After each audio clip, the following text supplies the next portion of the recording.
লন্ডনে এখন পরিচিত দৃশ্য যত্রতত্র এলোমেলোভাবে পড়ে আছে ই বাইক। নির্ধারিত স্থানের বাইরে ই বাইক পার্ক করলে এসব বাইক কোম্পানির বিরুদ্ধে শাস্তিমূলক ব্যবস্থা নেবে ট্রান্সপোর্ট ফর লন্ডন কর্তৃপক্ষ। নতুন নীতিমালার অধীনে শুরুতে সেসব এলাকা লক্ষ্য করা হবে যেখানে ভুলভাবে পার্ক করা ই বাইক জনসাধারণের চলাচলে বাধা সৃষ্টি করছে বা নিরাপত্তার ঝুঁকি তৈরি করছে। বিশেষ করে রেড রুট নামে পরিচিত প্রধান সড়ক এবং টিএফএল এর মালিকানাধীন এলাকা যেমন স্টেশন প্রবেশপথ এবং বাস গ্যারাজ এই নিয়মের আওতায় থাকবে। We'll be using our existing powers, and that could take the form of warning notices or penalty notices, or it could even mean prosecution. But what we really want to do is work with these operators to make sure that it doesn't happen. লন্ডনে 15,000 ই bike পরিচালনা করা company forest এই উদ্যোগকে স্বাগত জানিয়েছে। ফরেস্টের সহ প্রতিষ্ঠাতা ক্যারোলিন সিটন শহরব্যাপী একটি সমন্বিত নীতিমালা প্রণয়নের জন্য সরকারের প্রতি আহ্বান জানিয়েছেন।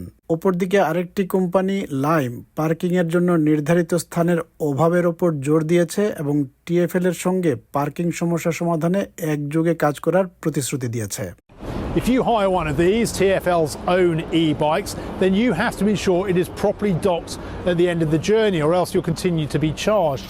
But hire one from a private operator, and that isn't the case. And that has led to some notorious hotspots arising throughout the capital. Guide dogs for the blind অ্যাসোসিয়েশনের প্রতিনিধি ক্লাইভ উড নতুন নীতিমালার প্রশংসা করে বলেছেন, দৃষ্টি প্রতিবন্ধী ব্যক্তিদের জন্য পরিষ্কার ফুটপাত অত্যন্ত গুরুত্বপূর্ণ যাতে তারা স্বাধীনভাবে চলাফেরা করতে পারেন। একইভাবে লন্ডনের ওয়াকিং অ্যান্ড সাইক্লিং বিষয়ক কমিশনার উইল নরম্যান ভুলভাবে পার্ক করা ই বাইকের কারণে প্রতিবন্ধী ও বয়স্ক মানুষদের জন্য সৃষ্ট নিরাপত্তা ঝুঁকি তুলে ধরেছেন। We certainly have a lot of blind and partially sighted people getting in touch with RNIB to talk about the difficulties that e-bikes and e-scooters left on pavements have on them. So these are not just a bit of a nuisance while they're being ridden, but also when they're being abandoned on pavements and in the way of pedestrians. E bike পরিচালনা করা কোম্পানিগুলো parking সমস্যা সমাধানে উদ্যোগী হয়েছে। Lime company £1 million বিনিয়োগ করেছে এবং লন্ডনে 250 জন কর্মী নিযুক্ত করেছে যারা পার্কিং সমস্যা সমাধানে কাজ করছেন।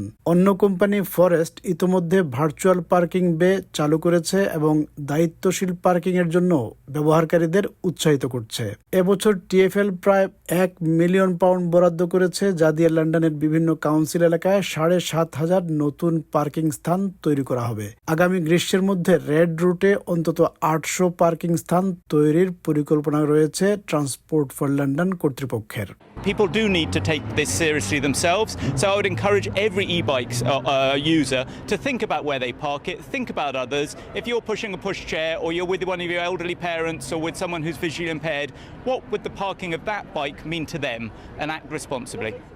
টিএফএল আশা করছে নতুন নিয়ম এবং বাড়তি পার্কিং সুবিধার মাধ্যমে ডকলেস ই বাইক লন্ডনের পরিবহন ব্যবস্থায় একটি টেকসই এবং কার্যকর সমাধান হিসেবে কাজ করবে, পাশাপাশি জনসাধারণের নিরাপত্তা নিশ্চিত করবে।